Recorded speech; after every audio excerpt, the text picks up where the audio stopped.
Hello, I'm Bradley Dixon, a pediatric nephrologist at the University of Colorado School of Medicine and Children's Hospital Colorado. When we consider the management of atypical hemolytic uremic syndrome, or aHUS, and C3 glomerulopathy, it is indeed an exciting time in our field. It is now widely known and accepted that aHUS and C3 glomerulopathy are both complement-mediated diseases. But interestingly, dysregulation of the same evolutionarily ancient system can lead to two diseases with very distinct clinical features. The key in this paradox is whether the dysregulated activation is happening in the plasma or fluid phase, as is more typical of C3G, or on the endothelial cell surface or solid phase, as is more typical of aHUS.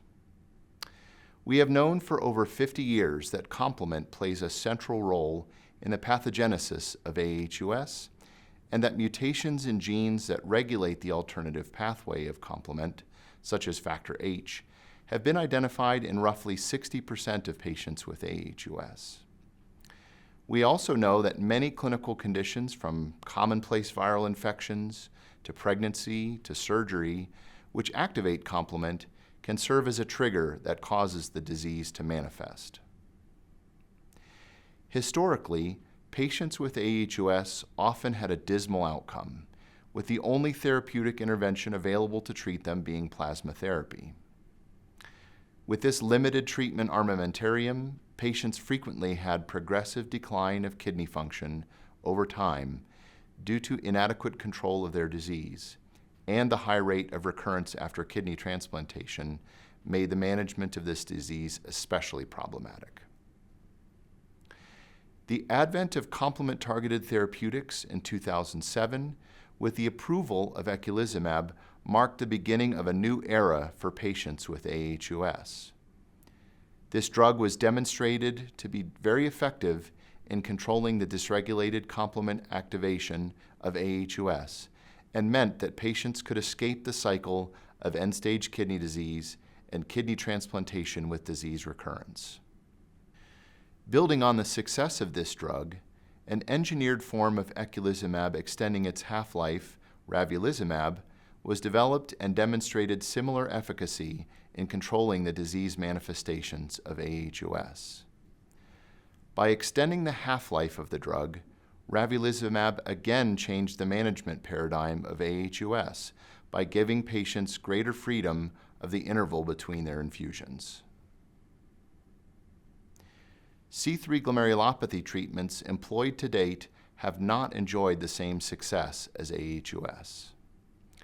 The earliest experience with treatments used to manage patients with C3G, immunosuppressive agents such as mycophenolate mofetil and corticosteroids, were largely extrapolated from previous treatment strategies of MPGN, and a complete or partial response is only observed in a subset of patients. The advent of C5-targeted drugs initially held promise, but the available literature suggests that the response to eculizumab and ravulizumab is not significantly better. This inconsistent response to eculizumab may derive from the principle that these agents target at the level of C5, where the alternative pathway upstream of C5 is largely left unchecked by them. Fortunately, the pipeline is full of agents targeting various nodes of the alternative pathway. Drugs targeting C3, factor B, and factor D have all made their way into human clinical trials. These drugs, if safety and efficacy can be confirmed, will usher in a new dawn in the treatment of C3G. Similarly, the pipeline is enriched with agents targeting C5 and the terminal pathway, and the treatment options for patients with aHUS, once a dire diagnosis, will continue to make this disease a manageable chronic condition and not the heavy burden it once was. We are fortunate to be a site for many clinical trials in the study of these complement-targeted therapeutics. And if you have a patient that you may be interested in discussing with us, please don't hesitate to reach out to me or to the Kidney Center at Children's Hospital Colorado. Thank you.